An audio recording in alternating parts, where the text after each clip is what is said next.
Kia ora guys, what's going on? Welcome to the channel.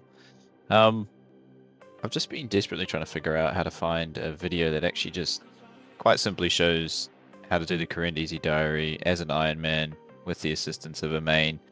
On screen right now are two setups that I have for the level 3 Skiller as well as the main. You'll see that the main has a toxic blowpipe and a SERP helm, but basically the idea here is to have as low range bonus as possible, so you hit a 1, it has to be a 1. If you don't hit a 1, or hit a 2, or a 3, that's no bueno. You're going to have to reset the mob. And since you're Sara brewing down, these cost about 10k each. If you are a cost-efficient player, as you probably are if you're Ironmanning, then I suggest you just logging out on the main just to keep your stats down, instead of just letting them naturally regenerate, forcing you to use a few more Sara brews. So yeah, let it log out, let it reset after 45 seconds to a minute, or hot worlds as a whole.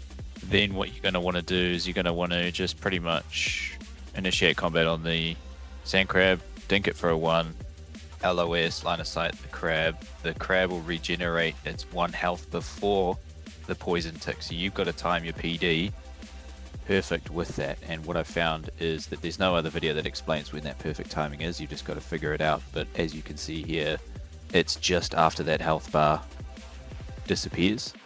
There was no Runelight plugin that I could find that shows when the actual crab regenerates on the main, so don't even bother trying to figure that out. Just try and time it well, and it is possible. So as you can see here, we get the proc on the first chance without sipping any of the ales. And just so you guys understand PDing and how that works, is you can use the poison dynamite on the mob itself, as I just did, and it scales off your range accuracy. So it's important that you have the highest range bonus that you can. So use that setup that I showed right at the very start. You can sip the ale that you can purchase in Shazian for like 3 GP or something mental, and that will give you a little bit more range stats, which should give you a bit more accuracy. And then if you do hit, you have about a 25% chance that the poison dynamite will hit, and then an even smaller chance thereafter that it inflicts poison. So the fact that we got this from the first one without sipping anything, it's just luck beyond luck. So extremely happy here, but at least it's a bit of an eye-opener for you guys from start to finish about how this process could work for an Ironman Skiller in 2025.